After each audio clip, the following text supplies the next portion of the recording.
시간 생활정보입니다. 수해당하신 분들 이제 복구 작업에 땀방울을 흘리고 있습니다. 오늘 생활정보 시간에는 침수된 주택을 신속하게 손질하는 방법과 정부 지원 내용 안내해드리겠습니다. 한국부동산경제연구소의 정광영 소장 나오셨습니다. 안녕하십니까? 안녕하세요. 이 침수된 주택의 가장 급선무는 건조시키는 일이겠죠? 그렇죠. 예. 우선 이제 물이 빠지면요, 집을 건조시키는 게 제일 중요합니다. 창문을 열고 보일러를 가동시키고, 그리고 벽지 같은 거는 스키찬 거를 이제 제거를 시키고요. 예. 장판 있으면 장판을 걷어내서 새로 그 이제 말려야 됩니다. 장판 네. 밑에 그 위에 있으면 이게 건조가 되질 않거든요. 예. 그리고 창틀의 창문은 목조 창문 같은 거는 창틀에 끼워놓고서 건조를 시켜야 뒤틀림이 없습니다. 네. 그리고 이제 이 건물 자체가 균열이 돼 있으면은 이 전문업체한테 의뢰해가지고서 구조상의 문제가 있는가 없는가를 확인하셔가지고서 주택을 관리하셔야 됩니다. 네. 이 건조는 시켰지만 집 같지 않은 집을 보는 그 마음이 참 안타까울 텐데 돈이 있어야지 뭐 복구를 하든지 새로 짓든지 할 거 아닙니까? 이 정부에서 지원하는 내용은 어떤 게 있습니까? 이번 9월 달부터 지원한다 그러는데요. 25.7평 이하 전용 면적 2,700만 원까지 일단 지원한다 그러는데요. 예. 이걸 구체적으로 보면요, 침수주택의 세대별 60만 원까지 보조금을 지원하는, 이거 무상입니다. 네. 지원하는데 그거는 이제 방바닥 이상 침수된 주택에 대해서는 이렇게 보조를 하고요. 예. 주택이 완파가 됐을 때 정부에서 30%는 정부에서 무상으로 지원하는데요. 이게 최대 810만 원입니다. 예. 그리고 국민주택기금에서 융자를 알선해주는데요. 60% 정도의 금액인 1,620만 원을 연리 3%로 5년 거치 15년 장기 분할 사항을 하고요. 예. 개인 부담 10%는 2,700만 원에서 노력 부담도 본인이 좀 해야 되지 않느냐 해서 예. 약 270만 원. 그러니까 실질적인 돈을 지원하는 건 2,430만 원입니다. 네, 이 경우는 완파된 경우요?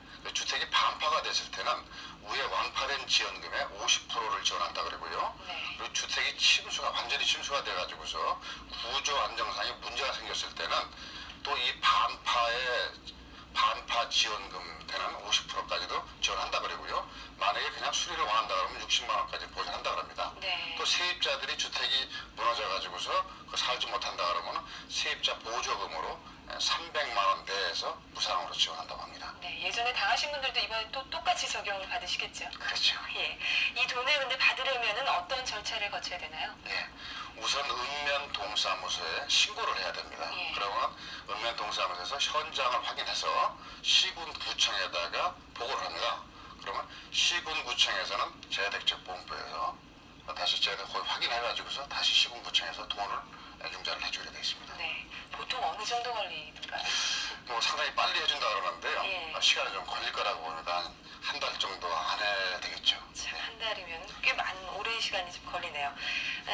이제 새로 집을 지어야 되는 분들, 가장 막막하신 분들일 텐데요. 어떤 방법이 가장 좀 경제적이고 신속할까요? 네, 제일 쉽게 하는 건 우선 이제 쉽게 자기 본인이 자재 구입해갖고 직접 하는 게 제일 솔직히 돈이 적게 들어가거든요. 남한테 맡긴다 그러면 적어도 한 30% 이상 금액을 더 줘야 되기 때문에 네. 직접 할 수 있다 그러면 직접 본인이 하시는 거고요.